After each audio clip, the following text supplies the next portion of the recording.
Na ovim prostorima EON važi za najbolju i najnapredniju TV platformu.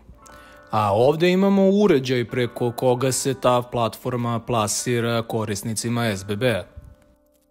EON Box već 2 godine za redom osvaja nagradu kao najbolji set-top box na svetu koji operator dostavlja krajnjem korisniku. Ali iskreno to mi deluje jako sumnjivo. Pod tim ne mislim da mi sumnjivo deluje vest da je dobio nagradu jer se to može proveriti na sajtu organizacije koja je dodeljuje. Ali ovakav uređaj koriste i slovački, i češki, i poljski Telekom i drugi operateri po celoj Evropi. A njihove varijante ovog uređaja za razliku od ovog imaju Wi-Fi i rade i bez koaksijalnog kabla. Tako da je prosto neverovatno da ovaj kao inferiorniji uređaj odnese nagradu pored uređaja koji su bolji od njega. Ali dosta više priče o tome, vidjet ćemo kasnije kakav je zaista ovaj TV Box. Što se tiče samog TV Boxa, osetno je veći od Xiaomi Android TV bokseva i sličnih modela, a to je verovatno zato što ima tehnologiju za koaksijalni priključak pa to jednostavno mora negde da stane. Što se tiče kvaliteta izrade, nije vrhunski, ali je prilično dobar i sviđa mi se što na dnu ima otvore za ventilaciju. U pakovanju još dobijate adapter za struju, HDMI kabel, Ethernet kabel i jako dobar daljinac, jedan od najboljih daljinaca koje sam video za Android TV uređaje. Jednostavno, odlično je izrađen, odlično leži u ruci i ima pregršt dugmića koje možete mapirati kako vi hoćete preko button mapera. Uz to ima i popriličnu težinu pa daje osjećaj kvaliteta, a dolazi sa baterijama što nije nešto wow, ali je jako lep detalj. Što se tiče portova, tu su koaksijalni ulaz, Ethernet port, HDMI port, digitalni audio izlaz i port za napajanje. Sa strane se nalazi jedan USB port i on će vam novom TV Boxu biti najbolji prijatelj, zato što gomilu aplikacija nećete moći da preuzmete iz Play Store-a, već ćete morati da ih instalirate preko USB memorije. Sada dolazimo i do korišćenja uređaja i ovaj deo je ubrzan da ne bi trajao preko 2 minuta, što je količina vremena koja je potrebna ovom TV Boxu do odpaljanja dođe u meni. Iako je video ubrzan, vidjet ćete na satu da su prošla nešto više od 2 minuta.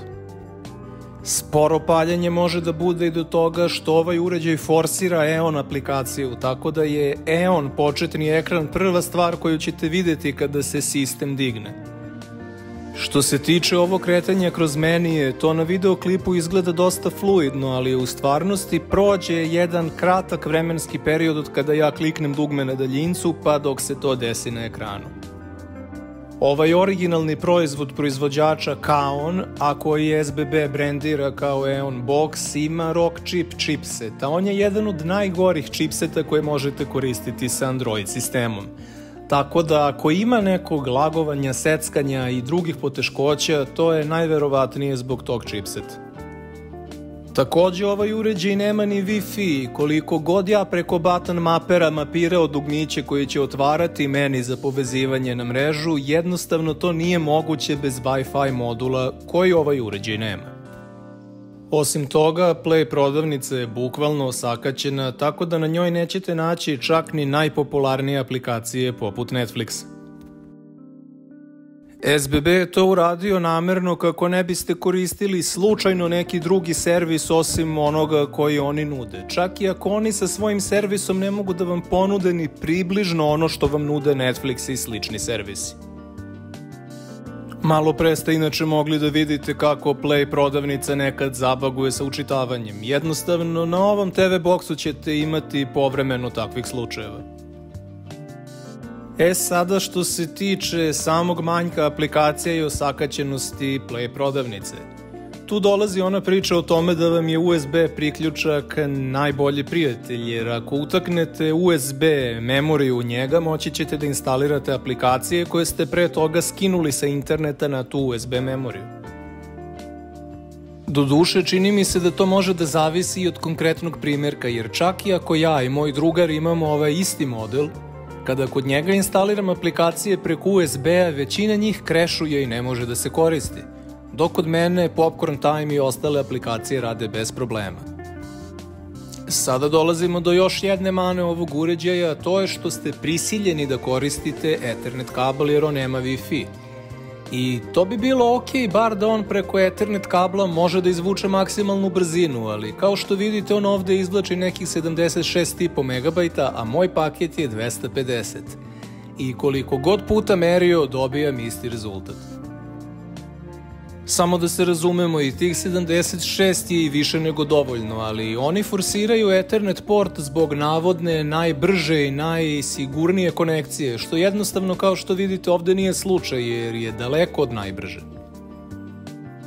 Tehnički vi možete da zaobiđete ovaj problem tako što ćete uzeti Ethernet to Wi-Fi adapter, ali to vam je dodatni trošak. Doduše, onda nećete morati da držite boks u istoj prostoriji sa modemom, što može da vam bude korisno. Sada dolazimo do glasovnih komandi i ovim uređajem možete upravljati na engleskom jeziku ako hoćete da razgovarate sa asistentom, ali ako stavite jezik na srpski, on će razumeti i komande na srpskom, samo što onda nećete imati feedback asistenta, to jest njegov glasovni feedback. Takođe, ove glasovne komande umeju malo da se zaglupe, to jest uređaj neće nekad najbolje čuti šta ste izgovorili, ali to će se najčešće dešavati kada govorite srpski. To doduše nije mana ovog konkretnog uređaja, već je jednostavno ceo taj Googleov asistent takav. U svakom slučaju, za one koji ne znaju engleski, dobro je znati da možete zadavati komande na srpskom jeziku. Ja to recimo pre nego što sam koristio ovaj TV box nisam znao. Sada je na redu EON aplikacija i verovatno ste svi upoznati sa njenim funkcijama, ali ako ovaj uređaj ne koristite sa koaksijalnim kablom, nećete moći da gledate televiziju uživo. Čak i ako na bilo kom drugom Android TV boxu to možete da radite, jer oni ni nemaju koaksijalni priključak, na ovom ste prisiljeni da koristite koaksijalni kabel. Rešenje za to je doduše vrlo jednostavno i sve što treba da uradite je da kada učitate kanal premotate par sekundi unazad i onda ćete moći da gledate program gotovo uživo. Ali to jednostavno ume da bude jako naporno ako samo šaltate kanale i hoćete da vidite šta je na programu. Čak i ako je ovo EON aplikacija, a EON je SBB-ov servis, na ovom EON uređaju ova aplikacija i ne radi toliko dobro koliko radi na drugim Android TV Box uređajima i kao što ste možda mogli da primetite do sad, nekada se stvari sporo učitavaju, sporo se prikazuju i slično. Jednostavno, ako je EON Box SBB-ov uređaj, a EON aplikacija SBB-ova aplikacija, ta aplikacija bi na tom uređaju morala da radi bolje od bilo koje druge aplikacije. Ali srećom, EON nije jedina aplikacija koju možete da koristite. Recimo, imate Kodi. Kada instalirate Live TV Kodi Srbija repozitorijum, imate pristup kako običnim, tako i sportskim kanalima. Doduše, ja ovde nisam imao sreće sa Arenom, pa je bio samo audio prenos, ali kao što ćete vidjeti, ovaj drugi kanal, neki engleski sportski kanal, je imao i video prenos. To vam je doduše situacija sa piraterijom, jer kada koristite servise poput ovoga, nikada ne znate da li će on raditi kako treba, da li će biti prenosa, da li neće, da li će seckati i kakva će biti slika. Nekada se desi da kada je jako popularna utakmica, ovi streamovi jednostavno ne mogu da izdrže sve ljude koji se konektuju da bi ih gledali. Tako da ova rešenja ne trebate koristiti kao glavna, već kao neku backup opciju.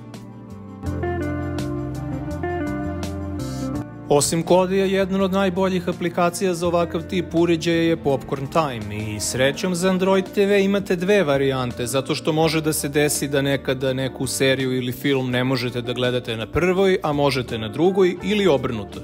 U svakom slučaju imate dve varijante, tako da ste potpuno obezbeđeni.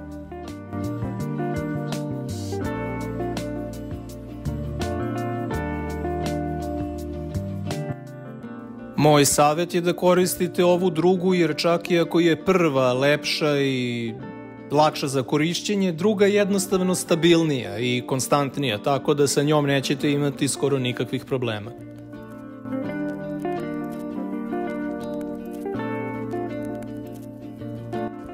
Sada dolazimo do YouTube aplikacije i kao što vidite ona radi odlično, brzo se otvaraju klipovi, šaltaju, menjaju video klipovi i sve je to super, ali kad uporedite ono što mi je na početnom ekranu preporučeno i šta mi je preporučeno u aplikaciji, možete vidjeti da se to ne slaže. Tako da se na ovom boksu YouTube aplikacija ne ažurira baš kako bi trebalo. Ali osim toga radi odlično i gledanje YouTube klipova preko ovog TV boksa je stvarno odlično iskustvo. Na osnovu ovoga što smo do sada videli, jednostavno možemo da zaključimo da ovaj TV boks uopšte nije loš, čak i ako sam ga ja u naslovu okarakterisao kao potencijalno najgori. Ali to je više zbog bezobraznih i brojnih ograničenja koje je SBB postavio. Kao na primjer i ograničenje kada su u pitanju igrice, jer od svih poznatih igrica samo Asfalt je dostupan u prodavnici. Što mi iskreno nije jasno zato što igrice poput Real Racinga i drugih nisu nikakva konkurencija SBB-u, pa da bi ih blokirao kao što je blokirao aplikacije poput Netflixa. Ali ono što je bitno je da čak i pored ROG chipseta koji nije baš najbolji i 2 GB rama, igrice rade bez problema i ako želite da igrate igrice ovog tipa moći ćete da se zabavite. Doduše vodite računa da ne preterate zato što ovaj uređaj hoće da se greje čak i kada ne igrate igrice i čak i ako ima dosta otvora za ventilaciju na poleđini. Jednostavno je takav. Za kraj mogu da kažem da imam najpomešanije utiske kada je ovaj uređaj u pitanju. Sa jedne strane solidan kvalitet izrade, odličan daljinac i kada se sve namesti kako treba, većina aplikacija radi. Ali sa druge strane grejanje, lošiji chipset i brojna bezobrazna ograničenja koje je SBB nametnuo. A kada na to dodamo instalacionu taksu od 3.500, a pritom uređaj nije vaš, bolje dodajte još toliko i kupite neki Xiaomi Android TV box. To bi bilo sve što se tiče ovog videoklipa. Ako vam se svideo, ostavite like, pretplatite se na kanal i pogledajte druge videoklipove na mom kanalu.